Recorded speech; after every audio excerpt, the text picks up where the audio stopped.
কক্সবাজার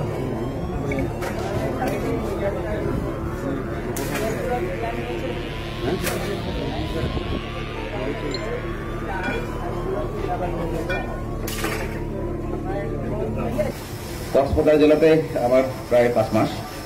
এখানে আমি আসার পরে যে বিষয়গুলো দেখেছি, একটা জেলাতে মাদক ফ্লারিশ করার জন্য যতগুলো ইনগ্রিডিয়েন্টস দরকার বা যতগুলো জিওগ্রাফিক্যাল বলেন, সোশ্যাল বলেন, সবগুলো ইনগ্রিডিয়েন্টস এখানে তার পক্ষে রয়েছে। এখানে রয়েছে বর্ডার এরিয়া, কিছু দুর্গম এরিয়া আছে, নৌপথ আছে, পর্যটন আছে, রোহিঙ্গা আছে। এই বিভিন্ন ইস্যুর কারণে এই এলাকাটা মাদক প্রবণ একটা এলাকা হয়েছে। আপনার সকলে অবগত আছেন, গত 14 জুলাই আমাদের স্বরাষ্ট্র মন্ত্রণালয়ের মাননীয় উপদেষ্টা মহোদয় এখানে এসেছেন এই মাদকের বিষয় নিয়ে। সেখানে সকল অধিদপ্তর বা আন্তরিক রক্ষাকারী বাহিনীর সকল প্রধানগণ উপস্থিত ছিলেন। তো এখানে থাকার পরে আমাদেরকে সকল বাহিনী যারা আমরা এখানে মাঠ পর্যায়ে কাজ করি, আমাদের সকলকে নিয়ে একটা চমৎকার একটা টাস্ক ফোর্স গঠন করেছেন আমাদের জিওসি স্যারের অধীনে। এরপর থেকে কিন্তু আমরা একযোগে কাজ করে যাচ্ছি।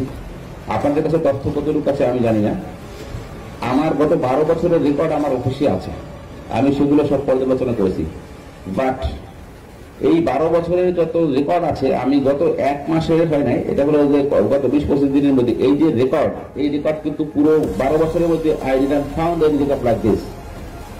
আমাদের গত 25 দিনের মধ্যে আমাদের মামলা হয়েছে 260টি, গ্রেপ্তারের সংখ্যা 310, ইয়াবা উদ্ধার হয়েছে 16,24,501, গাঁজা হয়েছে 32 কেজি 209 গ্রাম। এখানে যে অবৈধ মদ যেটা সেটা হলো 1290 লিটার।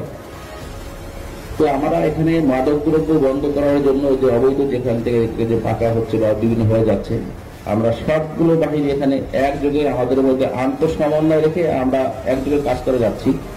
আমাদের অলরেডি আমার কাছে যেটা মনে হয়েছে মাদক দ্রব্য অনেকটা আমাদের নিয়ন্ত্রণে চলে এসেছে। ইনশাআল্লাহ আমরা যদি সবাই একসাথে কাজ করতে পারি, এইটা আরো একটা পজিটিভ একটা ইম্প্যাক্ট করবে। আজকে মাদক দ্রব্য এখানে ধ্বংস করছে, এটার মধ্যে আসলে এই মাদক দ্রব্য যদি আমরা এখানে ধ্বংস না করতাম তাহলে কি হতো? জাতি ধ্বংস হতো। এই জন্য আমি যারা যারা এটা উদ্ধার করেছে সকল এখানে যারা আছেন এদের সকলকে পুলিশ, জেলা পুলিশ কক্সবাজার পক্ষ থেকে আমি অভিনন্দন জানাচ্ছি।